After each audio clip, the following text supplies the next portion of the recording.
right, welcome everyone to Tanach and Tea. Raise your hand if this is your first time at Tanach and Tea. All right, first of all, thank you for coming.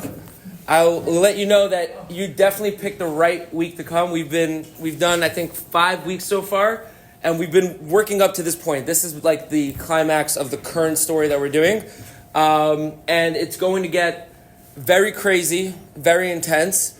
Some people have said to me before, I've personally never watched Game of Thrones, but somebody said to me, like, after listening to the recording, that this is like Game of Thrones style or whatever. Like, it's like very intense or whatever. This week is going to be like that, so it's not suitable. Everyone here is in high school. We're all mature.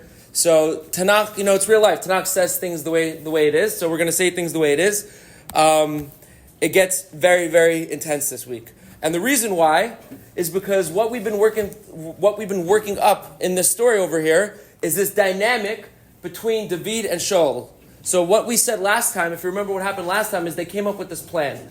David is the son-in-law of Shaul. He marries his daughter Michal, and Shaul's son Yonatan is supposed to be the next king. And Shaul tries to kill David. Now, everybody here probably knows David as David Hamelech, so spoiler alert, he doesn't die. So if you're expecting him to die today, that doesn't happen. But Shaul wants to kill David, and they come up with this plan, Yonatan and David, to find out if Shaul really wants to kill him.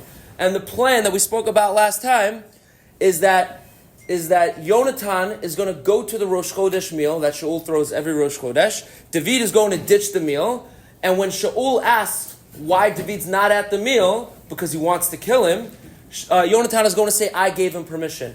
If Shaul gets mad at Yonatan for giving Yonatan permission to let David not be there, that means he was planning on killing him at that meal.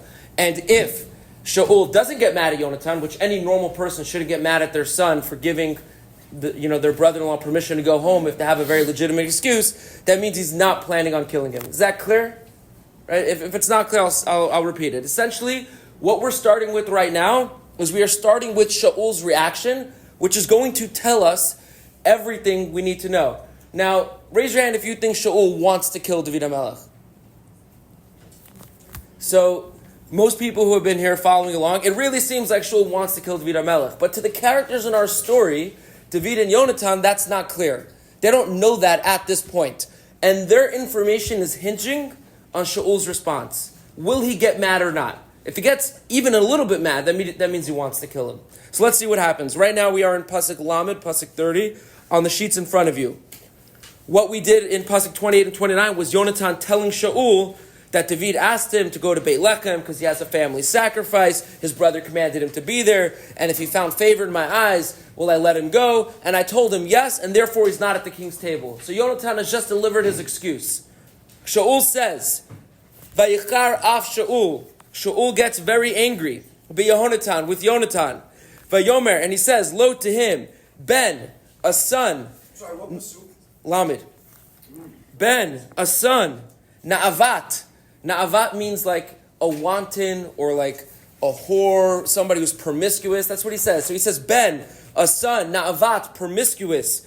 Hamaradut, and rebellious. Halo yadati, do I not know? Ki v'charata, that you have chosen LeBen Yishai, that you have chosen Ben Yishai. Who's Ben Yishai? David, and he's obviously talking about him in an insulting manner. L'shavtecha, to your embarrassment, ulevoshes ervas imecha, and to the embarrassment of your mother's nakedness. This is what Shaul says to Yonatan. Now, do you think Shaul wants to kill David? Yes. Yeah, he's not just mad, he's big mad, right? Like he's extremely upset to the point where he throws a lot of insults at Yonatan. He says, a son. He says, perverse, promiscuous, rebellious. I know that you have chosen Ben Yishai to your disgrace and to the disgrace of your mother's nakedness. Now, what in the world does that mean? It sounds very intense for a father to say to a son, but what does that mean? This is extremely loaded, and we're going to break down all the ways. Anybody here listen to rap or hip hop? No. All right, so if you listen to rap or hip hop, Hebrew only? Okay. Well, if you listen to rap or hip hop, you know when somebody will dissect in a rap battle, this one line that a rapper says, and it can mean 8-9 different meanings or 8-9 different insults, right? This bar over here that Shaul drops has 10, 12 different insults, and you need to understand the history. It's very intense. So let's start from the top. Let's start with the first insult. Ben na'avat merdut. What do we say that means? Ben na'avat merdut. What does that mean? It means a son, perverse, rebellious. Who do you think he's talking about? So you think he's calling Yonatan perverse and he's calling Yonatan rebellious, right? That's one way to understand it. Another way to understand it would be, you are ben that, right? You are ben na'avat merdut. You are a son of a perverse and rebellious woman. So now Shaul is not only insulting Yonatan, his son, but he's insulting his wife, right? He's insulting his wife. He's calling his wife perverted and rebellious, which means Shaul, according to that opinion, is going at Yonatan and saying, do you know why you are being unfaithful to me? How is Yonatan being unfaithful to Shaul? He knows he wants to kill him. How is that unfaithful to Shaul? How is Yonatan being rebellious and unfaithful to his father? So he's choosing his best friend over his father, right? He's being unfaithful and rebellious to his father. He's choosing David, and Shaul says that, I know that you have chosen Ben Ishai, right? So according to the opinion that he's calling him a son of a perverted and rebellious woman, he's saying, just like your mother was unfaithful to me, you're unfaithful to me. You're no different than your mother. You're just like her. The apple doesn't fall far from the tree.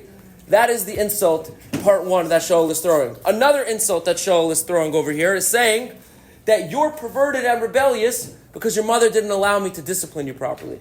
This is her fault. She was too kind to you. So in that scenario, he's not calling her that, but he's saying that she's the cause of that. Okay. Does that make sense so far? This disc gets way worse. The word na'avat is related to the word vineyards. Now, what does a vineyard have to do with this? So now I have to give you some history. This is going to be the most intense part of this year. Some history that happened that is related to the word vineyards. This story that I'm about to tell you takes place in the book of Shoftim about, 60, 70, maybe even more years. I'm not sure in the exact timeline. I don't remember the exact, but it takes place a couple of generations before our story over here. And the story goes as follows.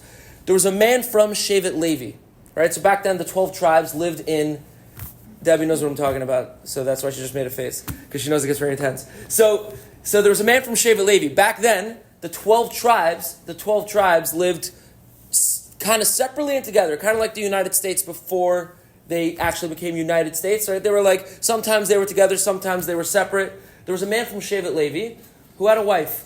And for his wife, for whatever reason, him and his wife got into an argument, and his wife went back home to her father's house, right? Pretty intense in a marriage for a woman to go back to her father's house, go back home, right? That's serious. It's not divorce, but it's getting close to it, right?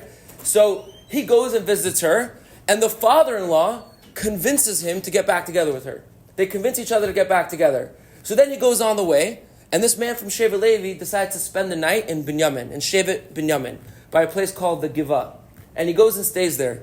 Now what happens there, this is probably the worst story to ever happen in Tanach. What happens there is that there's a bunch of men from Shevet Binyamin who decide that they want him, that they want to rape him. That's what a bunch of men from Shevet Binyamin decide, that they want to rape him. And he was staying at an inn. And the innkeeper begged them, don't do this. If this sounds familiar to you, this is very familiar to the story of Lot and his two daughters by Avraham, if you're familiar with that story. Potiphar as well. So the innkeeper begs the men not to, he feels responsible for him, so he begs the men not to touch him. You know what this guy goes and does? In order to protect himself, he takes his wife and throws her out to the wolves. Now when I say he throws her out to the wolves, I mean that literally, because if you know how like Shvatim are correlated to animals, what animal is Shevet Binyamin correlated to? A wolf. So literally throws her out to the wolves. These are men from Shevet Binyamin. And these men proceed to rape this woman through the entire night. This man goes to sleep while his wife is being raped. He wakes up in the morning, opens up the front door, and she's dead. Right at the front door. So what does he do? He takes her body, cuts it up into 12 separate pieces, and then delivers it. I told you, it's very intense. He delivers each piece of the body to all the 12 Shvatim, all the leaders of the 12 Shvatim, or the other 11 Shvatim over here, or you could say 12 if you're separating Yosef into Ephraim and Menashe. He delivers a piece of her body to all of the Shvatim and says, look what your Benjamite brothers did. Nothing this bad has ever been done in Israel. Now, the other tribes demanded that Shevet Binyamin hand over the perpetrators of this crime, and Shevet Binyamin actually refused. And this caused a civil war between all the other Shvatim and Shevet Binyamin. Shevet Binyamin was almost killed out. Almost all the men, now when I say killed out, I'm referring to the men, not the women. It was the men who were the perpetrators of this crime. But if only women are left from Shevet Binyamin, the Shevet would be taken out because, as we know, being Jewish comes from the mom, but your Shevet comes from the dad. So if a Benjamite woman marries somebody from Shevet Levi, then their children will be Shevet Levi. So they almost kill out Shevet Binyamin. There's very few men left alive. This is the story that happens. How is this related to this? Well, how this is related to this is that at some point, they started to feel bad for Shevet Binyamin. Some time passed, and they decided we need to get Binyamin back in the fold. But Binyamin was at risk of being extinct. Has anybody here ever heard of Tu B'Av? It's a minor Jewish holiday, Tu B'Av. What do you know about Tu B'Av? It's like Valentine's Day. It's like Valentine's Day. So I'm about to tell you about the original Tu B'Av, the OG Tu B'Av, which is as follows. They decided to set up a system where all the girls from Bnei Yisrael would dress up in white, go and dance in the vineyards, and men from Shevet Binyamin would go choose a wife. Because until then, besides having the civil war, they made a rule that nobody can marry into Shevet Binyamin. So no other Shevet was marrying their daughters into Shevet Binyamin. So even though there's very few men left alive, they would just go on, and that would be the end of it. So they made a rule. They made this thing called Tu B'Av on the 15th of Av, which is 6 days after Tisha B'Av. They made this thing that all the girls from the nation would go and dance in the vineyard dressed in white, and the men from Shevet Binyamin would come and choose a wife. And this is how they would repopulate Shevet Binyamin. Now, we know this is Tu B'Av. It's not so celebrated nowadays. The reason why is because nowadays, people's intent wouldn't be pure. Back then, people's intent were pure. It says that the men would go and choose a wife based off three things. Based off beauty, family lineage, or fear of heaven.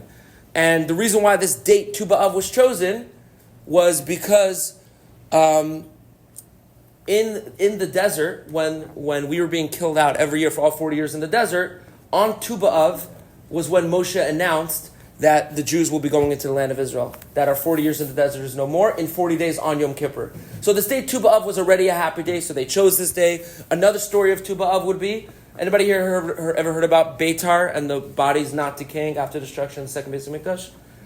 Pretty much after the destruction of the second Beis Hamikdash, which is like 1,000 years after the story of David Hamelech, after that story, after the second Beis Hamikdash was destroyed, the Romans killed out an entire city, and they not only wanted to kill them, but they didn't let anybody bury them, and their bodies wouldn't decay.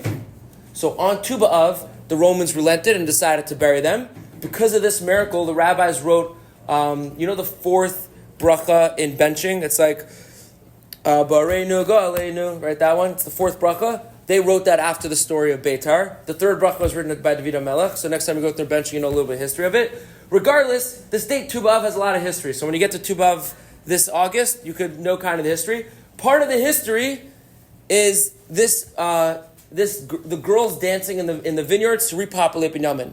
Now, did anything I tell you, I just went on a whole long rant about Tu B'Av. Did anything I tell you sounds like it has anything to do with this insult? No, absolutely not. So let me explain. Shaul was from Shevet Binyamin, right? Shaul Hamelech is from Shevet Binyamin. Now, one of the reasons why Shaul was chosen to be king is because he was extremely humble, soft-mannered, really good midot. To the point, he was one of the men of Shevet Binyamin. Now, Shaul was really good-looking, head and shoulders taller than everyone else. And when all the women were dancing in the field, Shaul was too shy to go and ask somebody to be his wife. So instead, Shaul's wife actually went to him. She's the only woman in the nation, and keep in mind this is thousands of years ago, not 2024. She's the only woman in the nation that went to Shaul. She saw a really handsome guy, and she went to Shaul, right? And she picked him up, so to speak. It's the only case in Shevet Binyamin that's the opposite way around. Now, does this still sound related to here? No. Okay. Yes. Yes? So, the reason why this is related is because of the following. When she went and chose Shaul, this was seen as a sign of a prophecy coming true. The prophecy was that kings will emerge from your offspring. That is what Yaakov told. That's what Yaakov got a blessing from Hashem before Binyamin was born. So the only person that this bracha could be talking about was Binyamin. When she went and chose Shaul, it wasn't seen as a sign of her being more promiscuous for her day. It was seen as her fulfilling the prophecy that kings will emerge, because Shaul was going to be the next king, and then Yonatan will emerge, right? Who's going to be the next king. Because Yonatan, this is what Shaul's telling his son. Now we're getting to the long-winded part. Because Yonatan is telling Shaul that David is going to be the next king, and he's choosing David over him, this makes the prophecy not true. Because kings is multiple. Shaul's only one king. Which means, is Shaul's wife, is Yonatan's mother now fulfilling a prophecy? No. Now she's no longer fulfilling a prophecy, and now she's just the only woman who went and asked out a guy in that scenario. I know that was long-winded. Did that make sense? Yeah. Right? So that is why he calls him that. Meaning you're making your mother seem promiscuous.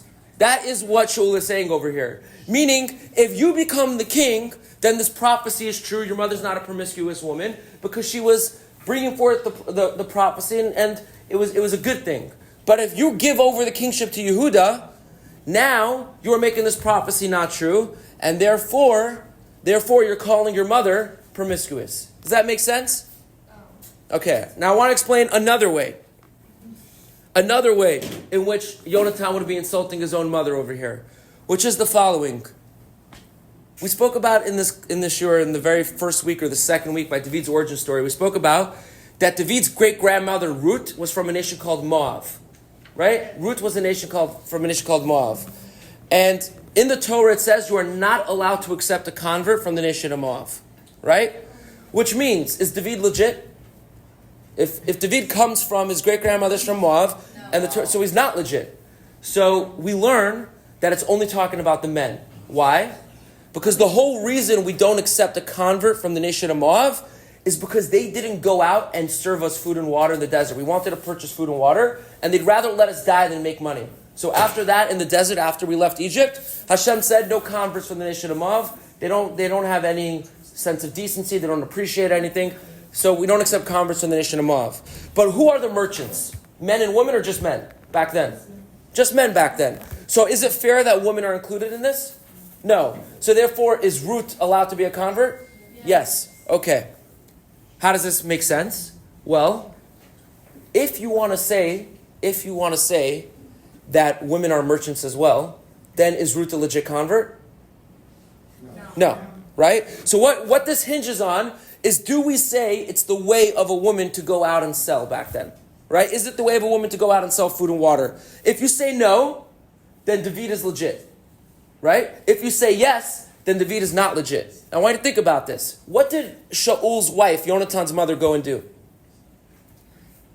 She was like a salesman. Right? She went out. Right?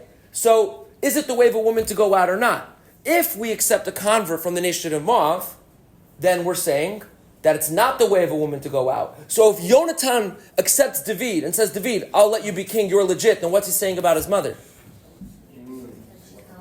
That she shouldn't have gone out. So he's calling his own mother promiscuous. Now does Shaul's line make more sense? By you accepting David, Yonatan, you are calling your mother promiscuous because she shouldn't have ever picked me up in the first place. If you don't accept David, well then you're saying that Ruth's not legit. Then you're saying it is the way of a woman to go out. And therefore your mother did what was right. Everybody see the insult? There's a lot of history that goes into this insult. So far we said a couple of things. We said he's talking about his mother. He could either be saying, first he could either be talking about Yonatan, or we said he could be saying that Yonatan is the son of a perverted woman because she was unfaithful. Now he's unfaithful, or rebellious in that she didn't let him discipline, or we're saying that it's related to this whole Tu B'Av story, right? Either that she's not making the prophecy come true, or by accepting David, Yonatan is essentially co-signing that it's not the way of a woman to go out, and his mother went out and picked up Shaul. All that makes sense? Yeah. Okay, we're not done. He's got more to his diss. Okay.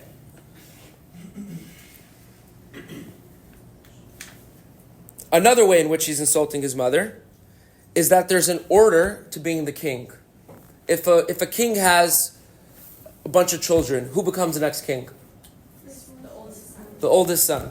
Now, according to Judaism, if the oldest son dies, let's say, or doesn't accept it, So on and so forth. What if there's no sons? Who does it go to? Not the daughter. It goes to the king's brother, meaning it goes back to his father and jumps to a brother, right? Meaning his line didn't work out, so it goes back up a generation and jumps to the side. What if the king has no brothers? Sister. Then it goes to the mother, it goes to the queen. Then Shaul's wife would be the next king, would be the person in That charge. would not work out, Rabbi. What? That would not work. So what's Shaul saying here? Shaul is looking at Yonatan and saying the following: Yonatan, you don't want to be king? You don't want to be king? Don't go and give it to a different family. If you don't want to be king, it goes to your younger brother. And if they don't want to be king, it goes to my brothers. And if they don't want to be king, it goes to your mother. So who are you insulting at the last line of defense here? Who are you insulting? You're insulting your mother, right? So this adds another layer to what he's telling Yonatan. Okay, let's continue. He's not done here. He's not done. By the way, I just want to throw out, before we continue down this rabbit hole, I just want to throw out, there's another opinion that he's not talking about Yonatan or Yonatan's mother. When he says a perverted and rebellious son, who do you think he's talking about? Yonatan. Not Yonatan or the mother. David. There's another opinion that he's just insulting David. But let's continue down this rabbit hole of him insulting Yonatan and his mother. There's another opinion. Normally, if I were to assassinate the president, what would you assume my motive is? You don't like him. If let's say I'm a person in power, what would you assume my motive is? To get more power. To get more power, right? Usually when somebody takes out power, it's to get more power. Yonatan over here, Yonatan is rebelling against his father to do what? To lose power. To lose power. He's supposed to be the next king, and he's rebelling to lose power. Not just that, he's rebelling against his own father. So I want you to think about this. Yonatan is rebelling against his own father to lose power. What do you think that says about Yonatan? He's a good guy. You know what it says? That his priorities aren't straight. Maybe that's not his father. Oh. Right? That's what Shaul is telling Yonatan. Shaul is telling Yonatan, the fact that you're rebelling against me to lose power, you know what people are going to say about your mother? They're going to say she cheated on me. Because what kind of son does that? It makes no sense. What son rebels against their father to lose power? Sons don't rebel against their fathers, usually. And if they do, it's to gain power. And people don't rebel to lose power. You put these two and two together, everyone's going to assume that you're not my son. So you're calling your own mother, you're casting doubts upon your own mother and calling her promiscuous. I actually want to tell you a story that goes with this, which is, this is a story of Rabbi Benaiah. There was once a man who had 10 sons, and he overheard his wife talking to her friends, saying that 9 of his 10 sons weren't really his. That's what he overhears his wife saying. When he doesn't say anything though. When he dies, he leaves his belongings and he writes in his will, to my only son. Right? But how many sons does he have according to everybody? 10. So they go to Rabbi Benaiah and they ask Rabbi Benaiah, what should we do here? So Rabbi Benaiah says the following. He says, here's what you should do. Take a stick, go to your father's grave, start banging on his grave until he wakes up. And then when he wakes up, ask him who's his real son. Okay? 9 out of the 10 sons go and start banging on the grave. And Rabbi Benaiah says, that's the real son. Right? Now what does that tell us about our story with Yonatan over here? That he might not actually be his son, right? Because in the story you see that the only true son is the one who doesn't want to insult his father. And over here, Yonatan is insulting his father. So he's casting doubts upon his mother. Does all that make sense? Yeah. Everything we did so far, we're almost at the end already of time. And all we did was one pasuk, and Shaul's not even done talking. Let's continue with the pasuk. That's bad, this Rabbi. All right?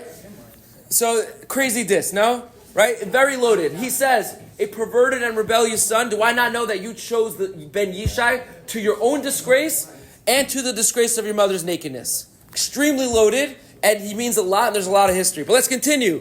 Kicho, Pasuk Lamed Aleph. Kicho hayamim.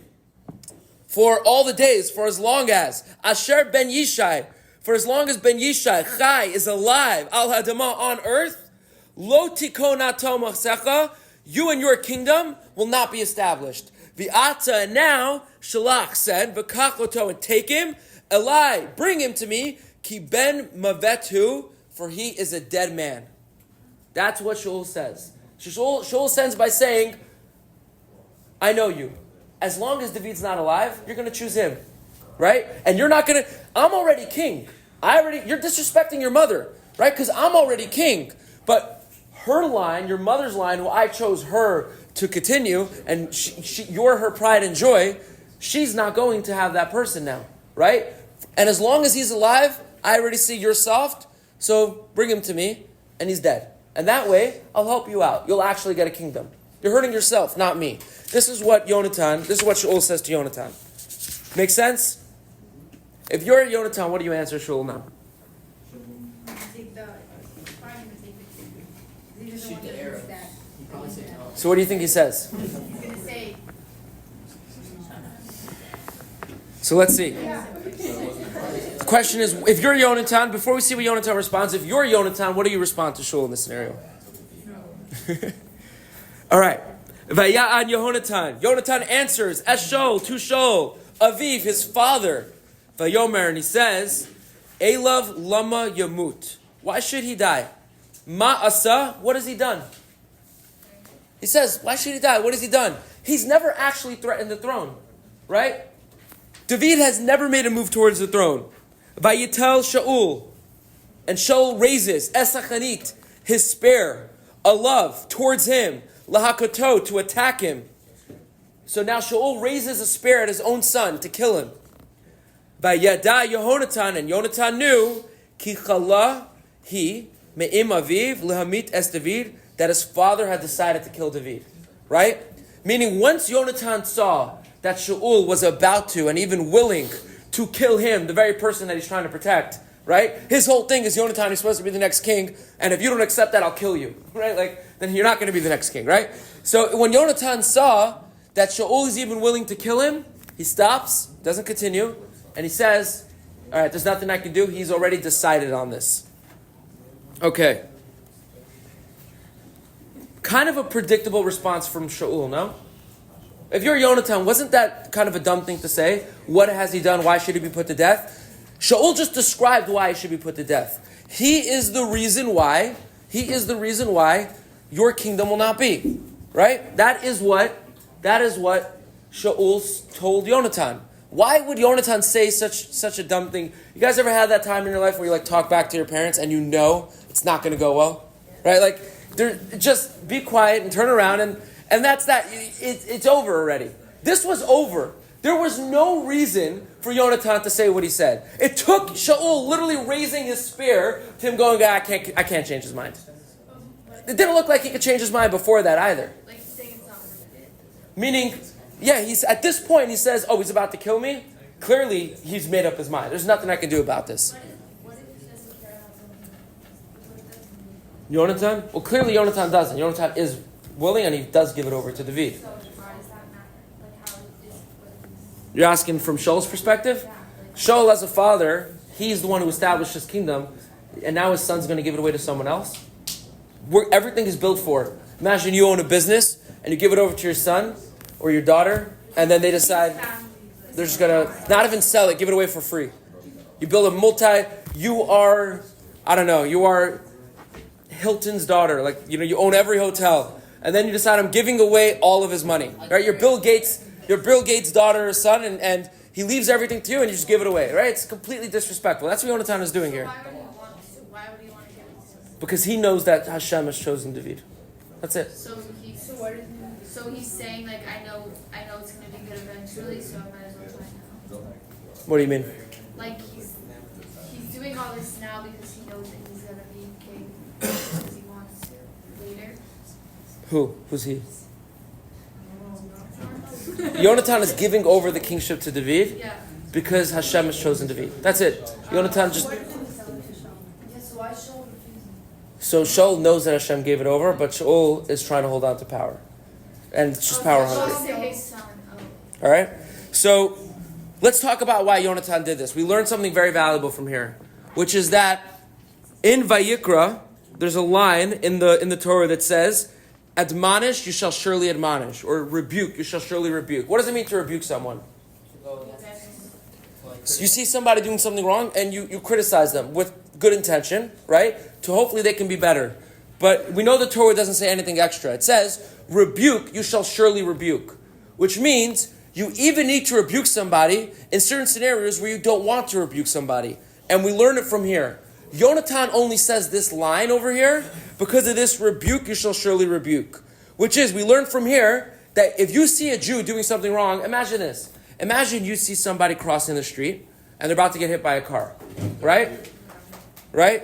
You feel for them, you're going to go after them, right? So too, if you see somebody spiritually crossing the street, if you see somebody doing something that is a spiritual sin, a transgression that is going to hurt them, not physically, but spiritually, you have to rebuke them. You have to care about them and rebuke them. The question is to what level? Because Shaul was about to hit Yonatan. So based off what we just seen, to what point do you have to rebuke someone? Till they're about to hit you. Right? Pretty intense. You wouldn't think that. You would think, oh, they're not listening or whatever. We see from here that you need to rebuke another Jew until they're about to hit you. That's one opinion. Another opinion is that they don't literally have to strike you, but they have to be mad enough to do it. And then there's another opinion that Yonatan is just going above and beyond over here for his love for David. What's required on us is just to the point where somebody makes fun of you. Like, oh, you're so religious, you know what I mean? Something like that. Like somebody starts making fun of you if you rebuke them. One opinion just says that. Yonatan's going above and beyond because he loves David. I know we're getting really technical here, but this is where we learn these halachot from. So it's worth going into, yeah. Not listen? Okay, so let's continue. This shows you that you're obligated to save somebody else's soul any way you can. But this only applies to an individual. When speaking to a group, you can only rebuke a group of people if you know that they will accept it. Meaning, don't just go around like making speeches if you know that it won't be accepted. You can only say things that will be accepted. Yeah. What? What if some where you just don't know? If you don't know? Or some people. Yeah. Like, you don't always know if they're going to accept it or not. So bingo. So now last part here. What's the relationship between Yonatan and Shaul? So they're close, right? They're father and son. They're related. They are very close. Yeah. It happens to be. I know it doesn't seem like it based off what Shaul just said to his own son, but they were very close before this, which is telling you that when do you rebuke somebody to this point? When you're close enough to know what they can handle and what they can take, right? Like a coach to a player, like a Rebbe to a Talmud, like a father to a son, and vice versa. So this is kind of where we see over here the delicate balance of caring about a family member. You have to rebuke them if you see them doing things, but you have to know they're going to accept it. It's a fine line. And you see Yonatan walking this fine line over here. Now, I will tell you that according to the Torah, you're not allowed to rebuke your father. So does anything that I just said make any sense? No, none of what I just said made sense. So how could Yonatan rebuke his father? So the answer is, one answer is that he didn't rebuke him. If you look at what Yonatan said, he says, why should he be put to death? What has he done? Not you're being insane for trying to put him to death. He's questioning him. Why should he be? Meaning you're allowed to, if let's say a person sees their father or mother doing something wrong, they're not allowed to rebuke them and say you're not allowed to do that. You can't do that to a parent. You have to ask it in a question form. Like, oh, right? Like in a mild, gentle way, like Yonatan, what has he done? I'm just asking, why should he be put to death? Right? Not you're wrong for putting him to death. So that's the kind of the sensitivity you need to have. Or there's another opinion here that Yonatan was not talking to Shaul, but rather he was talking to Avner. Who's Avner? Avner is the general of Shaul's army. Meaning, how come Shaul is so convinced that he needs to kill David? How does anybody with any power become so entrenched in their point? When they have what they call yes men around them, right? If they have people who keep on telling them, you're right, you're right, you're right, to the point where they so believe, right? A lot of celebrities suffer from this. Their friends don't want to get off the payroll. Their friends don't want to lose the perks that comes with being with best friends with the celebrity. So they keep on telling them, you're right, you're right, you're right. Or in the case of like a musician, this is why some musicians or athletes get worse as they get older, because they have people constantly speaking positivity into the air, and you need somebody to tell you what's up. right? Like a spouse, a good parent, a good friend, doesn't just tell you you're right all the time. They tell you the correct thing if they truly have your best interest in mind. Yonatan is looking around at Shaul's people over here, and he goes, this is your fault. My father is only to the point over here because you are enabling him, and now he really believes this. Because none of you have the guts to stand up to him. Now, according to that opinion, to what level should you rebuke someone? To the point where your life's at risk. Because obviously, for Shaul's people to speak up to Shaul, the king, they would put their life at risk. So we see a tremendous lesson from over here, from Yonatan, that you need to take seriously when it comes to other people sinning. You need to care about them like you care about them physically. If you see somebody's about to die, you're going to do anything to save them. If you see that, so in general, if you see chas v'chalil, somebody about to die in real world, physical manner, right? A lot of people would say the right thing to do is to care about them to the point you're going to go save them. Or what about if it's a sibling? What if you see a family member? About to get hit by a car, right? Or a gun or whatever. How many times in a movie does a man jump in front of his wife to take a bullet? Why? Because he cares about his wife, right? Or vice versa, or a child, or whatever. We learn from over here that every Jew is your family, and you need to care about them spiritually as well. It's not actually live and let live. It's if you truly care about the spiritual consequences, you look at somebody else messing up and you say, how can I let this person go on just taking spiritual bullets all day? They're hurting themselves. I have to care about them. And I have to rebuke them to the point where I put myself at risk. Now, as we said, there's a lot of sensitivity here.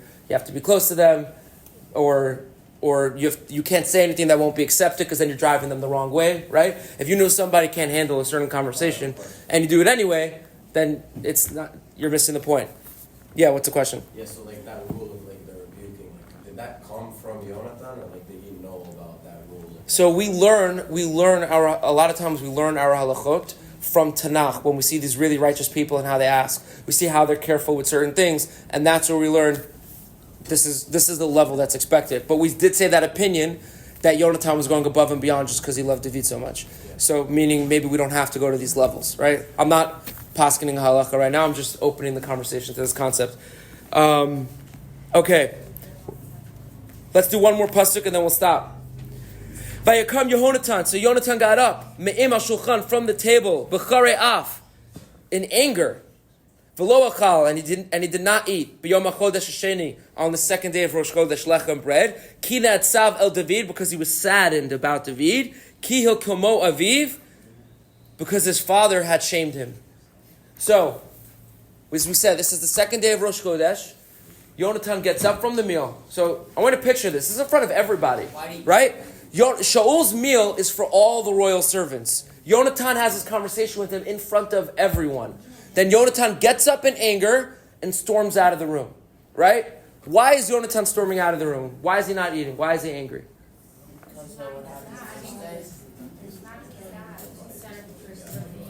So what does the Tanach tell us? Look at the Pasuk. What does it say? The Pasuk we just read, Lamed Daled. Father humiliated him. So his father humiliated him is the second reason. What's the first reason? He was saddened over David because what just happened regarding David? Right. Until now, did Yonatan know that David's life was in jeopardy? David told him, your father wants to kill me. But Yonatan said, no, can't be. So David said, run this test. Now that he's run this test, this is almost, his friend just died in front of him, presumably, right? Unless he can get away. So why is Yonatan upset here? Because he's his fault. He's like, oh, it's my fault. He's dying. He doesn't think it's his fault, but so there's two reasons. One is that David's life is in jeopardy. Two is that his father has shamed him. Which reason matters more to Yonatan? The first one. That's why it's given first, right? At this point, no. It was for a second, but he backed down and his father didn't do anything, right? Who knows? If Yonatan kept going, maybe. If Yonatan kept pushing. Okay, so to recap. What we covered today, we only covered 4 psukim. We've done like prakim past weeks. We covered 4 psukim. which is, we've been working up to this moment, which is, does Shaul want to kill David? And what's David's fate over here? Yonatan wanted to know, David wanted to know, and we've all but ratified and confirmed Shaul really wants to kill David, to the point that he, in anger, would even go after his own son that he's quote-unquote trying to protect. We talked about Shaul's diss, which was extremely loaded, insulting David, insulting Yonatan, he calls David Ben Yishai, insulting his own wife, that's how mad he is, referencing things from the past, insinuating that Yonatan is insulting him because he was saying that people are going to doubt that you're my son, so you're insulting your mother, or you're saying that it's not the way of a woman it's not the way of a woman to go out, and your mother did. You're rebelling against, you're giving away the kingship that your mother deserves, right? First your brothers, then your uncles, then your mother. There were like 4 or 5 other parts of the disc that I already forgot. Very loaded. And he says that we need to kill him, and Yonatan gets up in anger. What we will see next time is Yonatan now has to go and find David, and he needs to go and save his life. Right? He needs to go tell David the news, because David is waiting. He doesn't know Shaul wants to kill him, and that's what we'll see next. So he's going to go do the arrow thing, and we'll see where it goes from there. All right, thank you for joining.